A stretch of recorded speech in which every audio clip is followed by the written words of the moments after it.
Hey, welcome to Viking Preparedness. I am Pastor Joe Fox. Let's get this angled right. Sister Kate is using my tripod to do a live stream.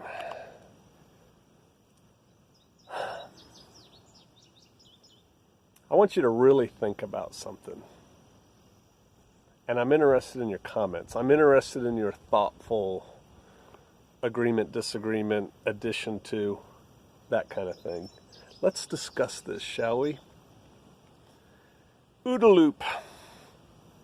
We're not discussing OODA loop, just setting the stage. Observe, orient, decide, act. We're observing a lot of things, but I don't think we've truly oriented on them yet. I don't think we've put the pieces together as clearly and as sharply as perhaps we should. Normalcy bias. Things have always been this way. They're always going to be this way. This has never happened. It's not going to happen here. Refusal to contemplate the unthinkable.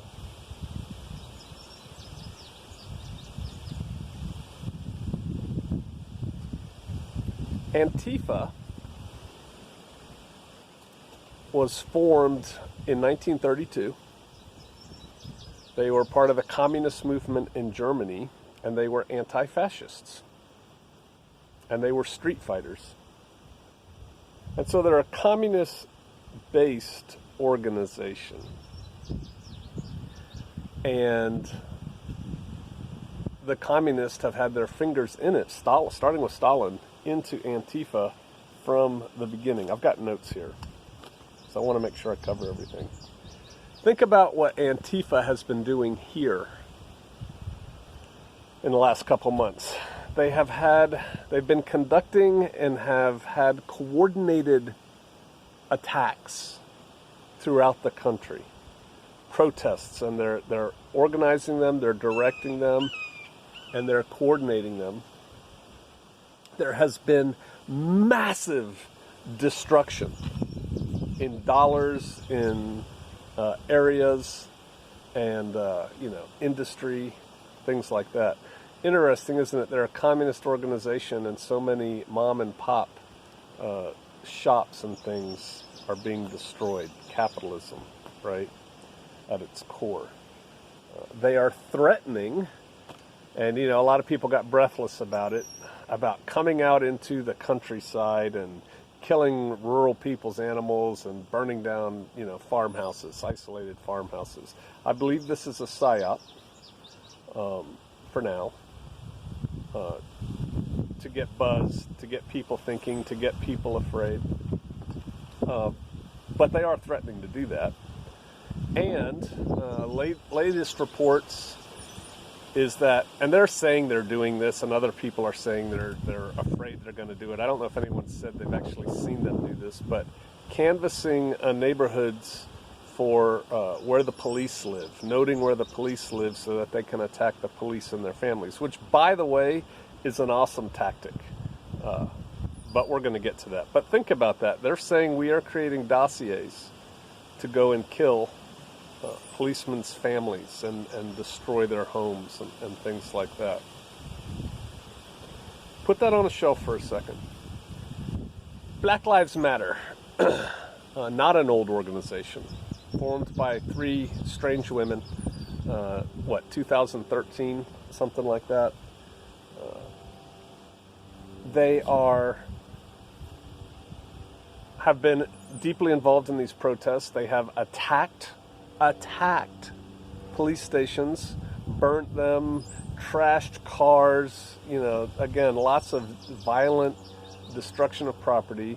They're behind a new movement which is gaining legs to defund the police, which means eliminate the police, get rid of the police as an institution. And now, because a lot of people are like, in the last week, what are we going to do without police? Because they do provide a important service. They said, we're advocating the formation of armed community policing groups. Some people call those vigilantes. The press would call them vigilantes or militia. And I guess we're going to switch gears there. I told you about Antifa and what they've been doing and what they say they're planning. Reimagine the police, right? Imagine, if you will. Seriously, I want you to imagine this. I want you to try and this is where I want your thoughts. I want you to try and imagine this. What if the American Nazi Party, a contemporary of Antifa, right? They formed at the same time. Antifa was basically formed to fight against them. Was organizing huge riots all over the country, was targeting businesses and destroying them and looting them, was threatening to create dossiers on police, and we're going to kill the police and the what do they call them, ZOG, Zionist Occupation Government. We're going to go after the agents of ZOG. And what else did I say they were doing? Oh, and if they said we're going to come to the countryside and get all the race traitors, the people in the countryside, we're going to burn their houses and kill them. And they were having success on the level that Antifa has been having success over the last couple months. Imagine if something like that was actually happening. What would the government at all levels response be? All we've done is change the name of the actor. It's not Antifa, it's the American Nazi Party or whatever they call themselves. But they're doing the same things. What if? What do you think the response of the government, local, state, federal, would be? What do you think the FBI, the ATF, and Homeland Security would be doing with those groups and that information at that point? Again, advocating in this scenario the same results as Antifa, doing the same things Antifa is doing. What if, imagine if you will, some white power organization, the skinheads and the Nazis and the KKK. White Lives Matter. What if they called themselves White Lives Matter? What if they were burning down police stations, staging huge riots, participating in it, putting people up front while other people ran amok in their formation, again, looting and burning? What if they advocated doing away with the law enforcement in this country and replacing it instead with white power, armed patrols in the neighborhood? And they were having the successes that we've seen BLM have heretofore. What do you think the government would be doing about that? What actions do you think the government would do?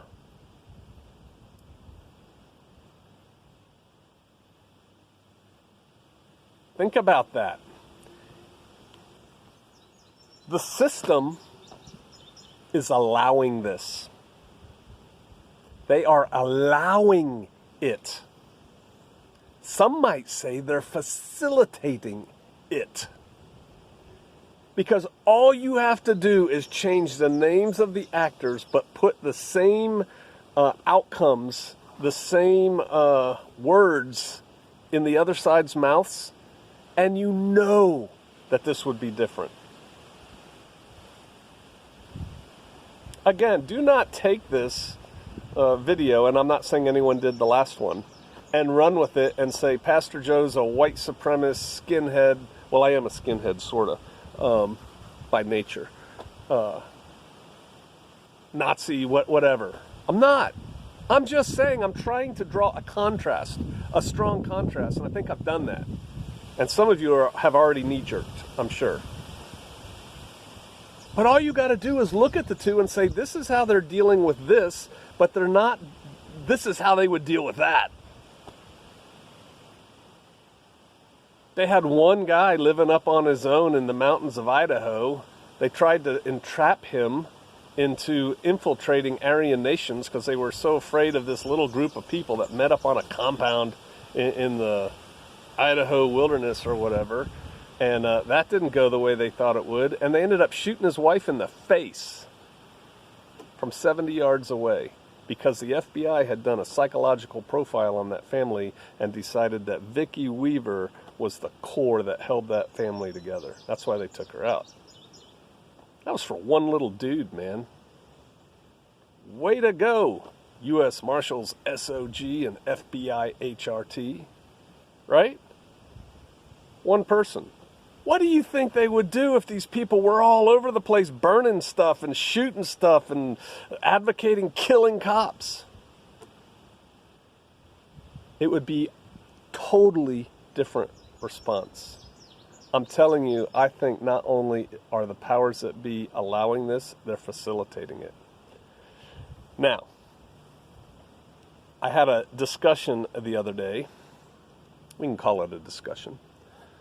A back and forth of communication with John Mosby, who has an article coming out soon, and we were just bouncing ideas off of each other, and I agreed with him on almost everything. I don't, well, whatever, it doesn't matter. I agree with almost everything. But what we do agree on is because we both went to the same schools, we've had the same experiences, we know insurrection, insurgency, counter-insurgency, how to fight it. We have both participated in programs on both sides of that coin. It's kind of a pun. On both sides of that coin. Working with the insurgents, working with the government to counter the insurgents. We understand what's going on here. There is an insurgency going, not brewing, in this country. When you remove the forces of the state, the security apparatus, when you make them look inefficient and unable to protect the populace, one thing guerrillas will do is they will go into an area and they will blow up the water and they'll blow up the electricity and they'll, drop the electrical lines and all, and they'll just create misery for the people in that area. Now you would think, and these are tried and true techniques, you would think that the people would turn against those bad little dirty guerrillas that came out of the jungle and did all this infrastructure damage, and side with the forces of the state to fight them so that we can get our nice, comfortable life back. But that's not what happens, because at the same time they got guys doing that, they have the nonviolent guys, right? They're legal. They're the front of the political aspect of what's going on. They're going around telling the people, look, these forces of the state cannot protect us. Us. You need to let us come in and we will make everything right. The grass is greener on the other side. Help us. See, these white cops are killing all these black brothers, totally innocent. And we need to get rid of them and we will take care of what's going on. It works. People do it. You show how the state is ineffective, how the state is weak, how the state cannot do what we can do. And here in America, we have police chiefs lying on their face in front of these insurgents. What a propaganda coup. People were in an insurgency, and the organs of the state are facilitating it. They're not doing squat about it. I'm telling you, I'll answer my question. If you had flipped the script and it was the American Nazi Party and some white power organization doing these things, if it took it, they would be flying A-10s over top of the crowds and mowing them down. They would stop it. They would have already undercovered, arrested everybody involved. They'd be in the they'd call them domestic terrorists, and they would deny them the basic rights of criminals. And I'm not saying they'd be wrong in that, but I'm saying they would. They'd be in some probably based in CONUS version of Gitmo, and they would probably do some kind of facilitated secret trial thing, and they would be attacking them. Delta Force would be attacking their headquarters. Yes, already at this point, if the script was flipped, they would be. And again, the results are the same. They want to overthrow the government. They want to change the system of America. And I'm telling you, it's communist. It is totally communist. And here's the thing. There's all kinds of different organizations, but one kind of organization is a front organization. And a front organization is formed by the communists. They could also be formed by us on the other hand. It's formed by the communists to do their bidding, but the people in it, except for certain key leaders, have no clue that it's being used by the people. The Israelis are really good at doing this too, by the way. And so they create an organization and they're steering it, but the people don't know that they're being steered. Doesn't matter. They're useful idiots. And as I think Kevin said, when they get what they want, those useless idiots get taken care of because they're not part of the real plan. And they feel betrayed, but they're dead, so who cares? People, the country's in trouble. And it's being aided and abetted by our elected representatives. It's huge. Orient on that. It's huge. It's going to get so much worse. And this is totally not a call to action as far as go join a side. This is me telling you to be smart. The wise man foreseeth the evil and hideth himself. People, you need to get away and get set up and just be as remote and rural in your little bolt hole as you can. Because again, these things are going to focus on the cities. That's where the people are. That's where the infrastructure is. That's where the power is. Not in flyover country. I was going to say it's about to get real.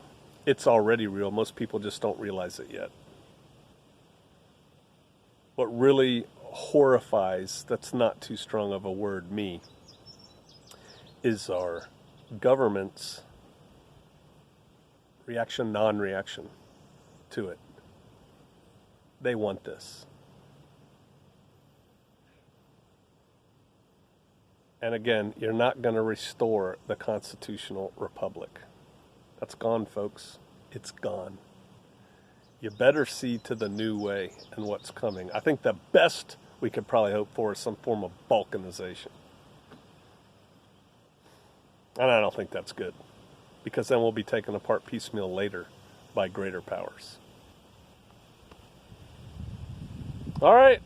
I know I'm just a font of happiness and putting a pep in your step. But my pep in your step is, people, it's past time to wake up. Come out of her, my people. Lest you partake of her sins and receive of her plagues. Better get out and get set up. You better get a group of people. I haven't hit that theme for a while. You can't do this by yourself.